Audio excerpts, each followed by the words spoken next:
और मेरे पापा के बब्बर शेरों और मम्मी के राज दुलारो, कैसे हो?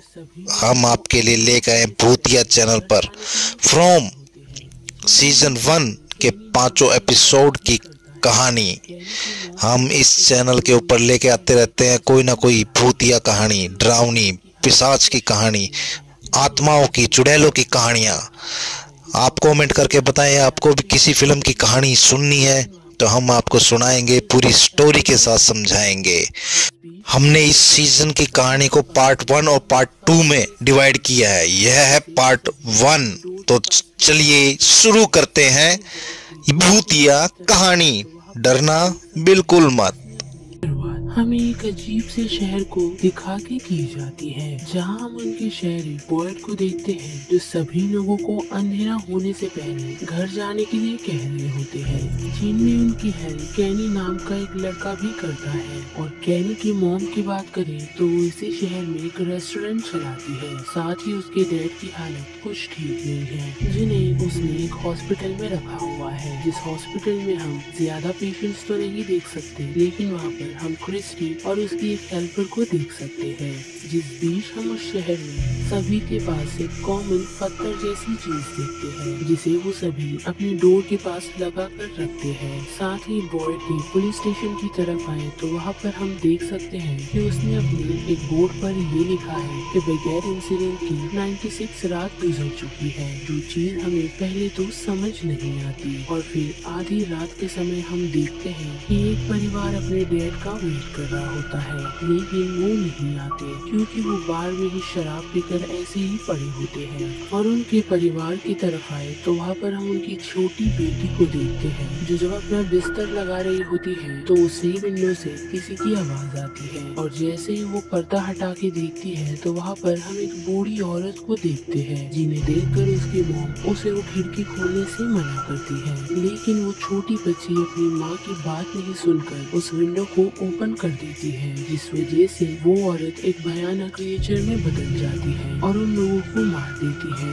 और दूसरी सुबह हम देखते हैं कि जब सभी लोग उनकी बॉडी देखने आते हैं तो वो काफी खराब कंडीशन में होती है, जिन्हें देखकर बॉयड काफी परेशान हो जाता है। और जब फ्रैंक अपने घर वापस आता है तो वो अपने परिवार की लाश देख भी नहीं पाता, जिसे वो ले जाकर लॉकअप में कैद कर देता है। और साथ ही उनकी पूरी फैमिली की जो बॉडी होती है वो फादर खतरी को दे देता है। और उस सिचुएशन से बॉयड निकलकर अपने बेटे से फॉस्टर होम में मिलने के लिए जाता है और जाकर अपने बेटे एलेक्स को उन परिवार वालों के बारे में बताता है। साथ ही उसकी मुलाकात फातिमा से भी होती है, जो उसके बेटी की गर्लफ्रेंड है। जिस बीच हम एक फैमिली को देख सकते हैं, जिनमें हम जिम, तबीता और उनकी बेटी जूलिया और सबसे छोटा बेटा एथन को देखते हैं, जो एक फैमिली ट्रिप पर निकले हुए हैं, जहाँ पर जाते वक्त उन्हें रास्ते में एक ब्रांच गिरी हुई मिलती है। और जैसे ही वो लोग उसे चेक करने के लिए बाहर आते हैं तो वहाँ पर उन पर काफी सारे क्रो अटैक करने के लिए पहुँच जाते हैं और उनसे डरकर वो लोग उनकी ट्रिप का रास्ता बदल लेते हैं। साथ ही वो लोग जंगल में खो भी जाते हैं। जिस बीच हम देख सकते हैं कि वो लोग उसी जगह पहुंच चुके हैं जहां पर हम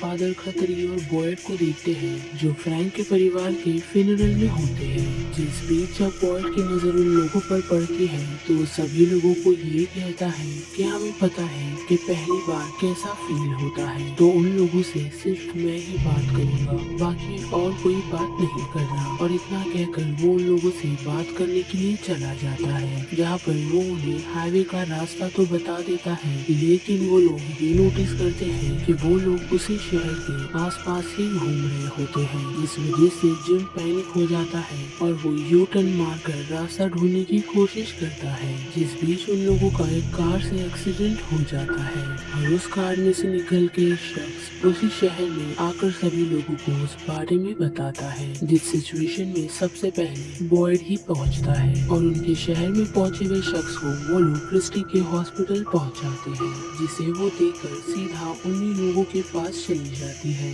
जहां पर हम देखते हैं कि सभी लोग ठीक होते हैं, लेकिन उनके छोटे बेटे के पैर में एक रॉड घुस जाती है जिसे चेक करने के लिए क्रिस्टिन वहाँ पहुँच जाती है और वहाँ पर बॉयड ये नोटिस करता है कि जल्द ही अंधेरा होने वाला है और वो वहाँ पर क्रिस्टी को वही पत्थर दिखाकर ये कहता है कि हम उसका इलाज इसी बस में करेंगे और साथ ही अपने बेटे एलिस और केनी को बाकी लोगों को अपने साथ ले जाने के लिए कहता है। जिस बीच हम उसी कार में से एक और शख्स को देखते हैं जिसका नाम जेड होता है और वो लोग लेकर उन्हें जब निकल रहे होते हैं तो उनकी गाड़ी का टायर पंचर हो जाता है, जिस वजह से वो लोग डोना के फॉस्टर होम में पहुंचने में कामयाब होते हैं। लेकिन उन्हें अंदर कोई भी नहीं लेता क्योंकि उन सभी को ऐसा लगता है कि वो लोग मॉन्स्टर हैं। लेकिन हम देखते हैं कि जब सभी लोग वही दरवाजे के पास खड़े होते हैं तो उन लोगों के पास हम देख सकते हैं कुछ अजीब से लोग आते हैं जो उन्हें अजीब तरीके से घूर रहे होते हैं।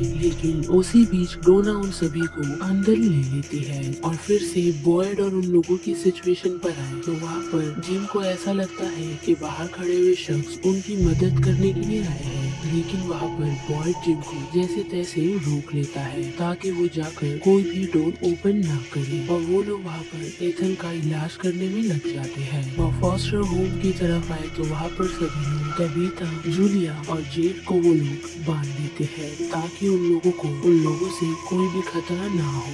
जिस बीच डोना तबीता को उन सारी सिचुएशंस के बारे में समझा रही होती है, ये कहकर कि जो शख्स तुम लोगों ने बाहर देखे थे वो इंसान नहीं बल्कि मॉन्स्टर्स है, जिस बारे में तबीता को कुछ भी समझ नहीं आता। और फिर वहाँ पर डोना उसे अपने इंसिडेंट के बारे में बताती है जो इस शहर में लगभग 3.5 साल से फंसी हुई है, जो अपनी बहन के साथ हंटिंग ट्रैवल पर निकली हुई थी जब उसे वो अजीब सा ट्री दिखा था और साथ ही काफी सारे क्रूज भी। जिस बीच वो लोग उसी शहर में आधी रात के वक्त पहुंचे थे और वो सारे क्रिएचर हमारी कार के बाहर ऐसे ही खड़े थे, जिस चीज से मेरी बहन काफी चिढ़ गई थी और वो उन्हें मारने के लिए अपनी शॉटगन लेकर बाहर निकली थी। लेकिन ऐसा हो नहीं पाया और उन लोगों ने उसे बड़ी बेरहमी से मार दिया, जिस चीज को देखकर मैं जंगलों की तरफ दौड़ी थी और उसी जंगल में मैंने अपनी रात काटी थी। जिस बीच हमें हॉस्पिटल का सीन दिखाया जाता है जहाँ पर हम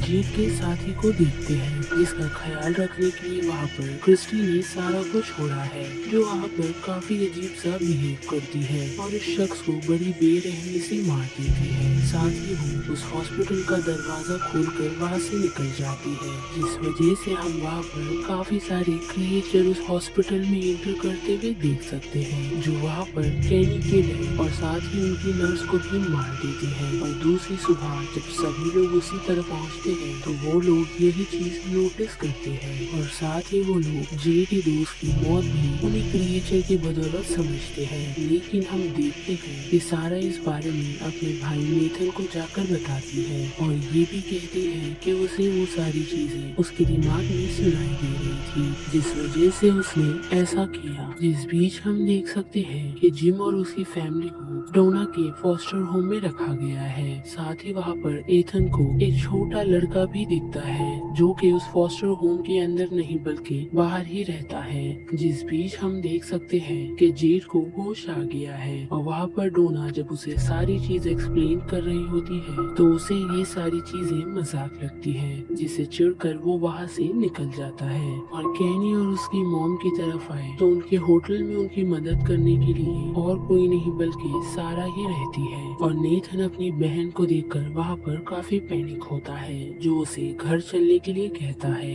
लेकिन सारा उसे मना कर देती है। और फिर जिम और उसकी फैमिली की तरफ आए तो हम देखते हैं कि वो लोग फादर के साथ टाउन में अपना एक घर ढूंढने के लिए आए हुए हैं, जिन्हें वो लोग और किसी का नहीं बल्कि फ्रैंक का घर दिखाते हैं, जिसे देखकर जिम की वाइफ तबीता काफी ही शौक में आ जाती है और यहाँ से जाने की बात करती है, लेकिन जिम उसे तो दोस्तों आए भूतिया चैनल पर और पार्ट 2 को सर्च करें फ्रॉम सीजन के, आपको मिलेगा अगला पार्ट।